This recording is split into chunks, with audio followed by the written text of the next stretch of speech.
students, and welcome to the lecture on function. After the lecture, we will be able to learn the following objectives. Discuss modular programming and functions. Understand function prototypes. Explain the type of functions. Let's start with a brief introduction to function. Functions are fundamental to writing modular code. They provide the basic mechanism for enclosing low-level source code, hiding algorithmic details, and presenting instead an interface that describes more intuitively what the code actually does.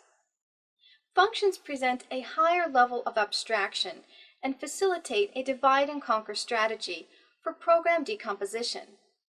A function definition contains the actual workings of the function, the declarations and statements of the function algorithm. The function is passed a number of input parameters and may return a value as specified by its interface definition. Function arguments are passed by a transaction termed passByValue. This means that the function receives a local copy of each input variable, not the variable itself. Thus, any changes made to the local variable will not affect the value of the variable in the calling function. Functions in C are recursive, which means that they can call themselves. Recursion tends to be less efficient than iterative code, but in some cases may facilitate more elegant, easier to read code. Here we will talk about modular programming and functions. Modular programming groups related sets of functions together into a module. The module is divided into an interface and an implementation. The module exports the interface. Clients' modules import the interface so that they can access the functions in the module. The implementation of the module is private and hidden from the view of clients. The division of programs into modules is a powerful organizing principle for designing non-trivial programs. Modules provide abstraction, encapsulation, and information hiding, making the large-scale structure of a program easier to understand.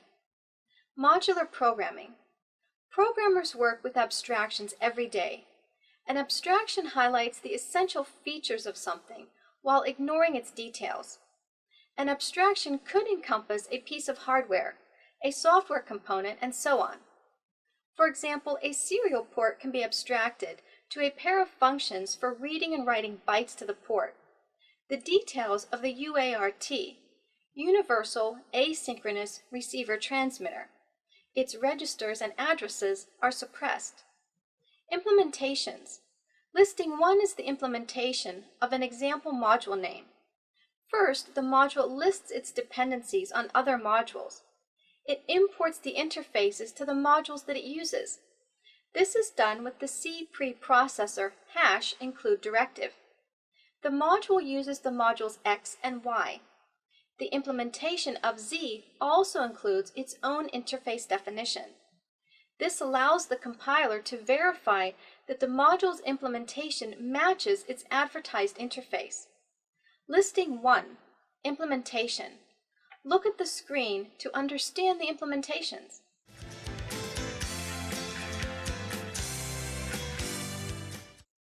Listing 2, Interface. Listing 2 shows the interface definition of our example module. Ignore the #defined at the top. We'll return to those shortly. The bulk of the interface declares the external, publicly accessible parts of the module. A client module can access the integer variable var1, or it can call function fun1 with an argument that is a pointer to an integer. Consider the simple C program shown on the screen. The program compiles without errors or warnings. The program has a simple mistake. Without the missing #include math.h, the C compiler assumed that the exp function expected an integer argument and returned an integer result.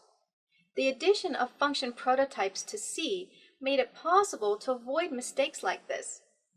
Function prototypes make it possible for the computer to check the types of arguments passed to functions, even when the function is defined in another file. However, C does not require declaring or using prototypes. Listing 3 client.c implementation. Look at the example shown on the screen to understand listing 3.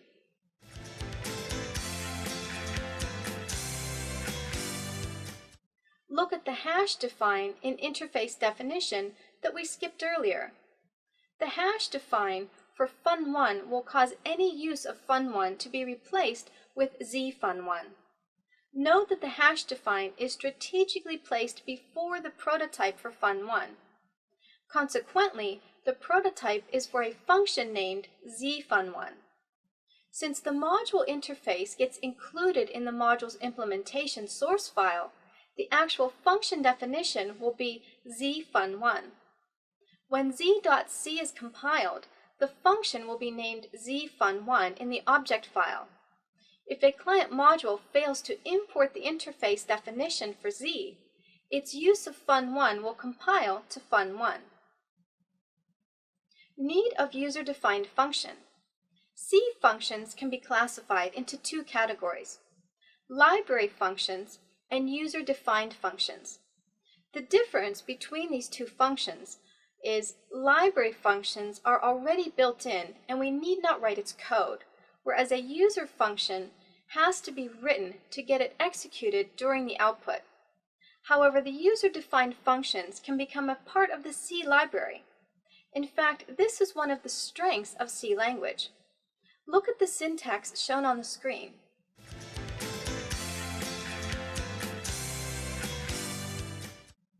Explanation of the syntax. Number 1, function header.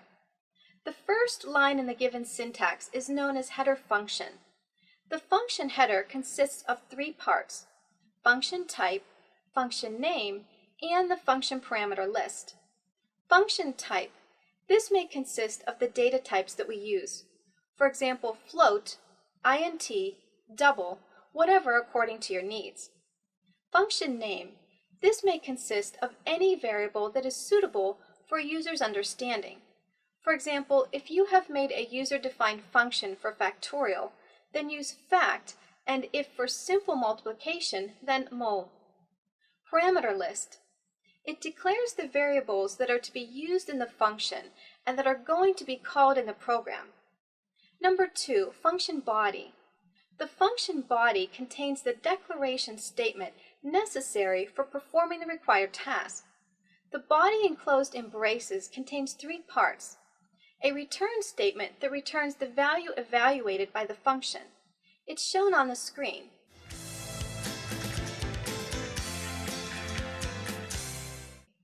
Function statement that performs the task of the function. Use void as shown here.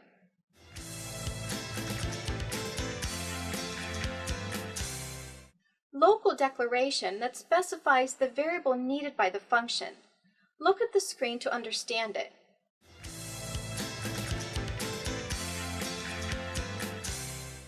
Function calling. A function can be called simply using the function name followed by a list of actual parameters or arguments, if any enclosed in parentheses. Let's look at the example for multiplication of 2 numbers, which is shown on the screen.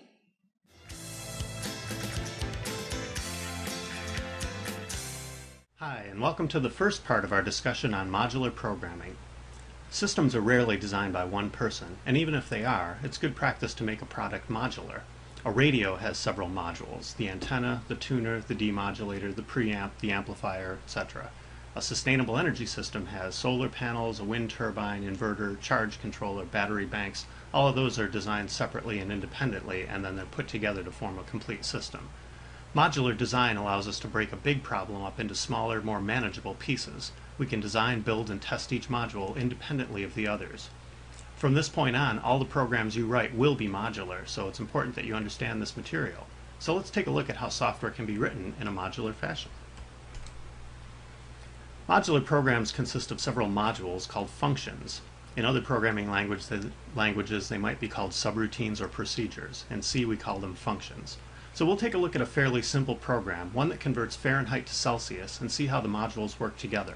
I picked this application because it has modules of different types, functions of different types, and it pretty much shows us all the different ways to use functions, at least the main ones.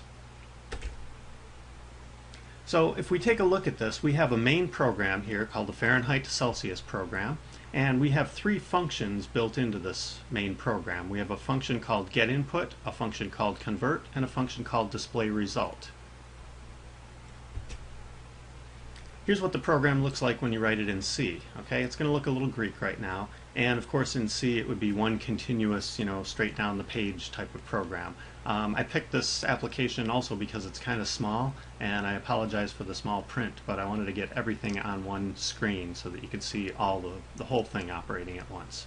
So over on the left hand side you see the main module, and over here we see the three individual modules that main calls or uses to get the job done.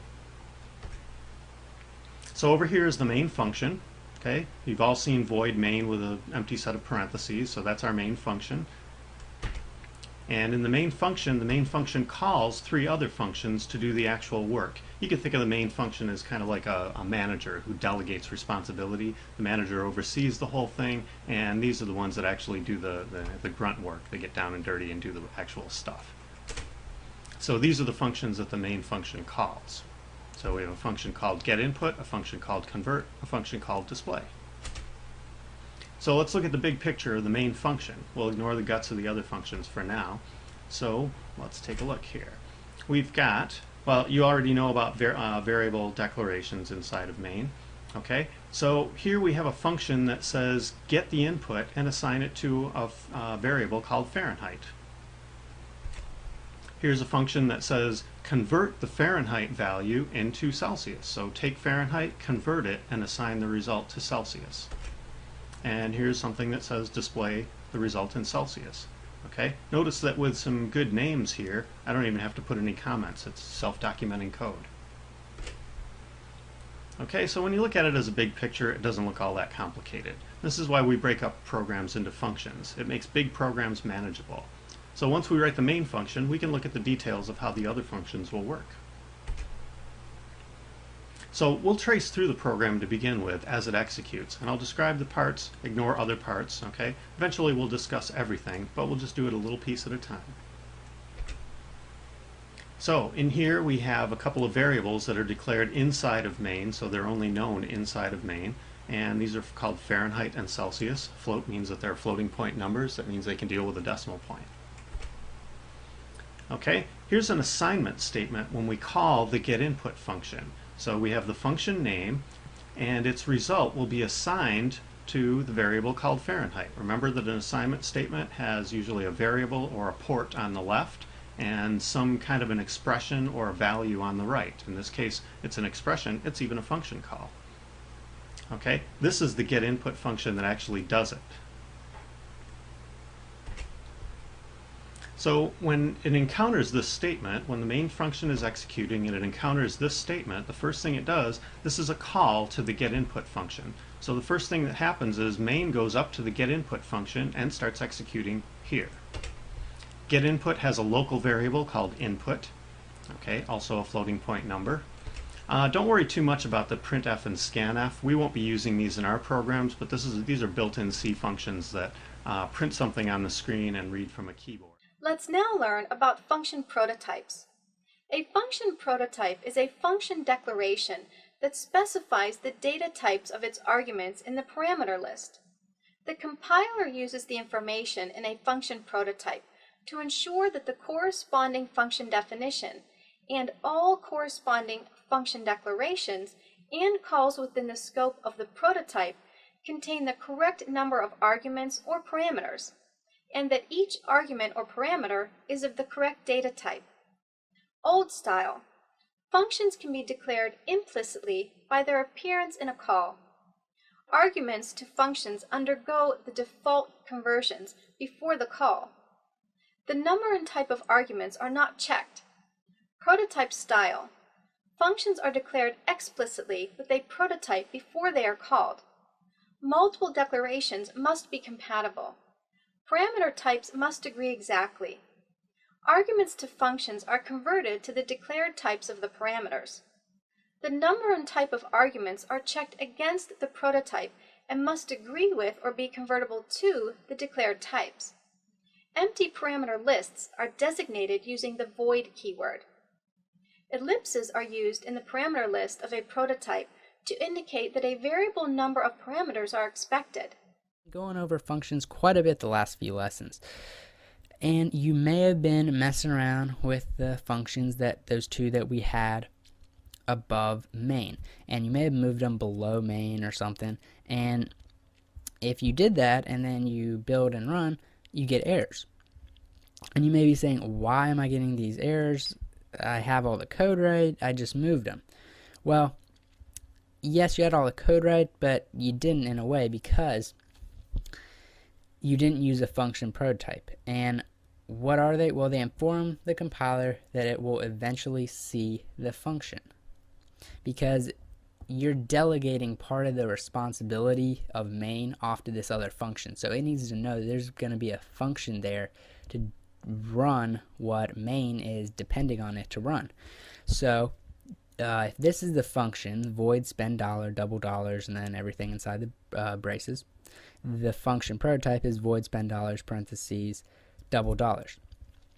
And you put the function prototype where the function was, and then you can move that function any place in the program and it'll be fine. You can move it below main and there won't be any errors, because main already knows that there will be a function there to do what you said spend dollars would do. So it's a real simple concept, but one that you do need to know. Otherwise you can get in a lot of trouble and you really don't know why. Well, now we'll be going into Xcode and go over this a little bit in code. Okay, here in Xcode, we're going to be trying out the function prototypes, and this is the function prototype right here out of this function, so you can just copy and paste that right here. And I didn't tell you this in the keynote, but make sure you do end it with a semicolon, otherwise you'll get lots of errors. And then you can just drag this function down below main, and really function prototypes just give you the freedom to put your functions anywhere in your program that you would like to, anywhere that you'd like to put them. Copy and then paste it. Remember, end it with a semicolon, and you can drag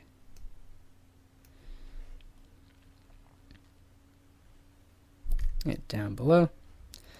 So now you have your main function right here, and then you have your extra functions that you delegate certain responsibilities to in your program. Build and run, save all. And as you can see, it build and ran correctly, nothing wrong. So I know this was a real quick lesson, but I just wanted you to really understand the importance of function prototypes and what they can really benefit you in your program, and they give you a little bit more freedom too. Prototype syntax. A prototype is identical to the header of its corresponding function definition, specified in the prototype style, with the addition of a terminating semicolon or comma as appropriate. Function prototypes need not use the same parameter identifiers as in the corresponding function definition, because identifiers in a prototype have scope only within the identifier list. Moreover, the identifiers themselves need not be specified in the prototype declaration. Only the types are required. Scope and conversions. Prototypes must be placed appropriately in each compilation unit of a program. The position of the prototype determines its scope. A function prototype, like any function declaration, is considered within the scope of a corresponding function call only if the prototype is specified within the same block as the function call, any enclosing block, or at the outermost level of the source file. The compiler checks all function definitions, declarations, and calls from the position of the prototype to the end of its scope. The syntax of the function prototype is designed so that we can extract the function header of each function definition, add a semicolon, place the prototypes in a header, and include that header at the top of each compilation unit in a program. Function prototypes are declared to be external, extending the scope of the prototype throughout the entire compilation unit. Formal and actual arguments. Calling programs pass information to called functions and actual arguments. The called functions access the information using corresponding formal arguments. When a function is called, the tasks performed are: all actual arguments are evaluated. There is no implied order in which these arguments are evaluated, but all arguments are evaluated and all side effects completed prior to entry to the function. Each formal argument is initialized with its corresponding actual argument in the expression list. Conversions are done as if by initialization. Both standard and user-defined conversions are performed in converting an actual argument to the correct type. The initialization performed is illustrated conceptually by the code shown here.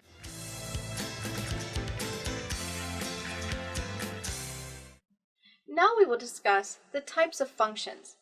All functions have a type. They return a value of that type whenever they're used. The reason that C does not have procedures, which in most other languages are simply functions without a value, is that C, it is permissible, in fact it's mandatory, to discard the eventual value of most expressions. Functions can return any type supported by C, including the pointers, structures, and unions. For the types that cannot be returned from functions, the restrictions can often be sidestepped by using pointers instead. All functions can be called recursively. Declaring functions. Unfortunately, we're going to have to use some jargon now. This is one of the times that the use of an appropriate technical term really does reduce the amount of repetitive descriptive text that would be needed. With a bit of luck, the result is a shorter, more accurate, and less confusing explanation. So here are the terms.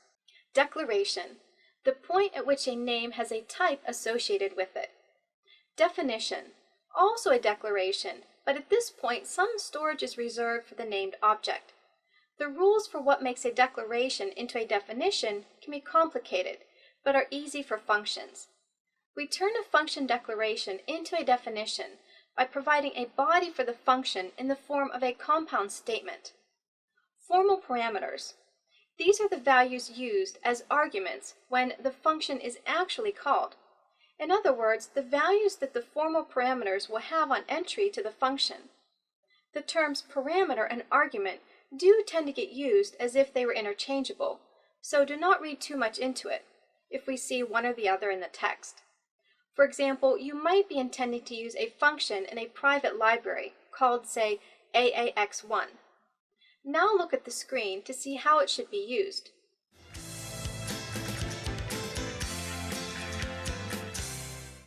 The return statement. The return statement is very important. Every function except those returning void should have at least one, each return showing what value is supposed to be returned at that point. Although it's possible to return from a function by following through the last, unless the function returns void, an unknown value will be returned, resulting in undefined behavior. Look at the example as shown on the screen to understand it.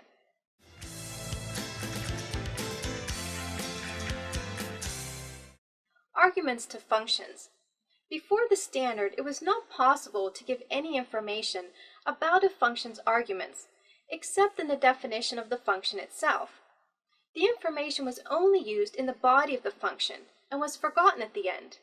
In those bad old days, it was quite possible to define a function that had 3 double arguments and only to pass it one int when it was called.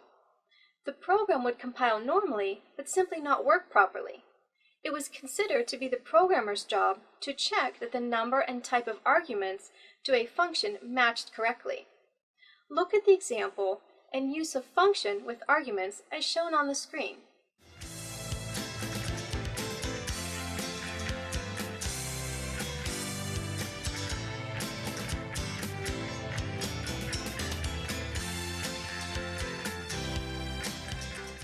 Function definitions. Function prototypes allow the same text to be used for both the declaration and definition of a function.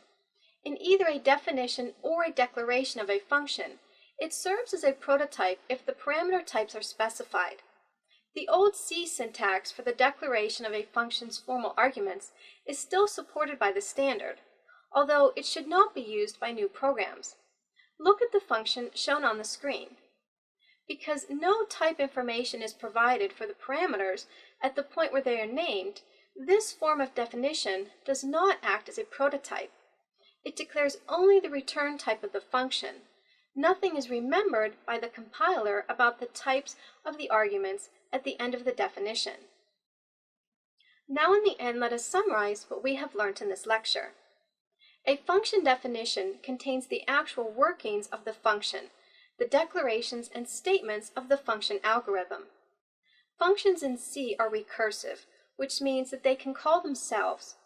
Recursion tends to be less efficient than iterative code, i.e., code that uses loop constructs, but in some cases may facilitate more elegant, easier to read code. The module is divided into an interface and implementation.